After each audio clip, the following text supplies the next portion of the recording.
வணக்கம் வியூவர்ஸ், நாம இந்த வீடியோவில் மயிலம் முருகன் கோவில் பற்றி தான் பார்க்க போகிறோம்.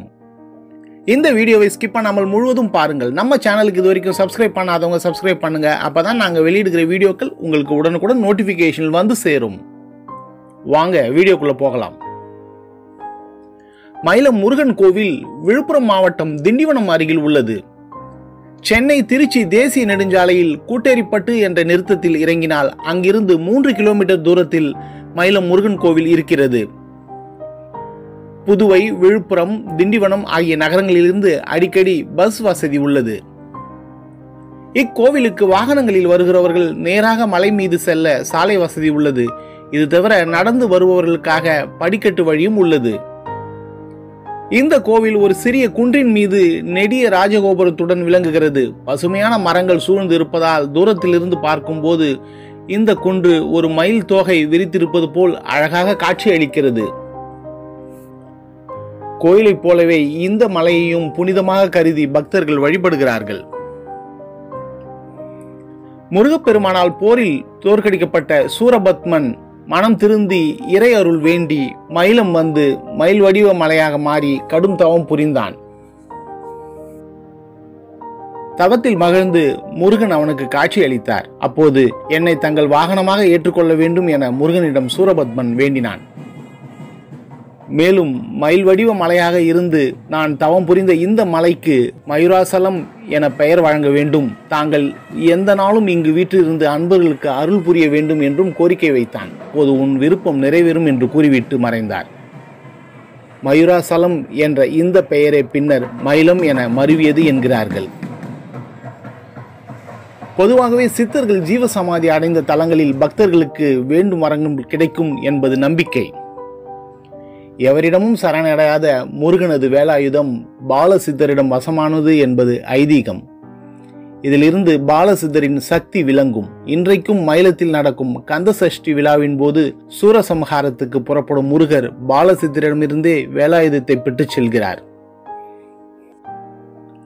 மயிலம் கோவிலில் முருகன் 3 விதமான உற்சவராக காட்சியளிக்கிறார். இவர்களில் பிரதான உற்சவர் வள்ளி தேவயானை சமேதரான பாலசுப்பிரமணியர். பகலில் வெள்ளிக்காப்பு அணிந்தும் மாலை பூஜைக்கு பிறகு தங்க காப்பு அணிந்தும் அருள்பாலிக்கும் இவர் மாதாந்திர கார்த்திகைகளிலும் பங்குனி உத்திர பெருவிழாக்களிலும் வீதி உலா வருகிறார். மலையை சுற்றி இருக்கும் 3ஆம் பிரகாரத்தில் வீதி உலா நடக்கிறது. 2வது மூலவர் வள்ளி தெய்வயானை சமேத முத்துக்குமார சுவாமி. பரணி நட்சத்திரத்தின் போது வீதி உலா வரும் இவர் தினசரி சுற்றுப்பிரகாரத்தில் இருந்தபடி அருள்பாலிக்கிறார்.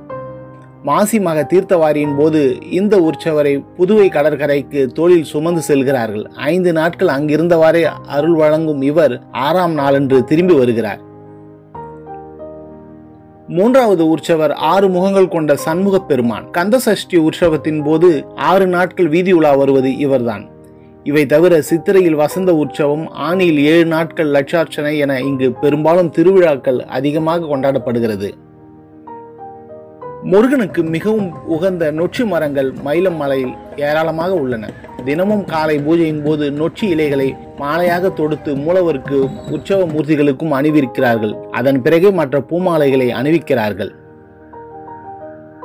மூலவர் வீட்டிற்கும் கருவறை மண்டபத்துக்கு வெளியே பிரம்மாண்டமான வேலும் மயிலும் இருக்கின்றன. மயிலம் கோவிலில் செவ்வாய்க்கிழமை தோறும் காலசந்தி பூஜையின் போது வேலாயுதத்துக்கு அர்ச்சனை செய்கிறார்கள். இப்படி அர்ச்சனை செய்யும் பக்தர்களுக்கு கடன் தொல்லையுடன் கூடிய பணப்பிரச்சனைகள் அகலும் என்பது நம்பிக்கை. இதேபோல் உற்சவ மூர்த்தி முருகப்பெருமானின் அருகில் அவரின் படை தளபதியான வீரபாகுவும் உற்சவராக இருக்கிறார். செவ்வாய்க்கிழமை காலையில் இவருக்கு பாலாபிஷேகம் செய்து அர்ச்சனை செய்தால் சீக்கிரம் திருமணம் நடக்கும் என்பதால் ஒவ்வொரு செவ்வாயிலும் ஏராளமான பெண்கள் இங்கு கோவிலுக்கு வந்து பூஜை செய்கிறார்கள். எப்போதும் அமைதி நிலும் இந்த தலத்துக்கு வந்து வழிபடுவர்களுக்கு நிச்சயம் மன அமைதி கிடைக்கும். இத்தகைய பல்வேறு பெருமைகளை தாங்கிய மயிலம் திருத்தலத்தை அருணகிரிநாதர், ஸ்ரீ சிவபிரகாச சுவாமிகள், வைத்தியநாத தேசிகர் உள்ளிட்ட பல்வேறு புலவர்கள் போற்றி பாடியுள்ளார்கள். மயிலம் தலத்தில் ஆனி மாத திருவாதிரை, குரு பூஜை, மாத கிருத்திகைகள், கந்த சஷ்டி பெருவிழா, சூரசம்ஹாரம், பங்குனி உத்திர பெருவிழா, தைப்பூசம் போன்ற திருவிழாக்கள் சிறப்பாக கொண்டாடப்படுகின்றன. நீங்களும் இந்த கோவிலுக்கு வந்து இறைவனின் அருளை பெறுமாறு அன்புடன் கேட்டுக்கொள்கிறேன். நன்றி.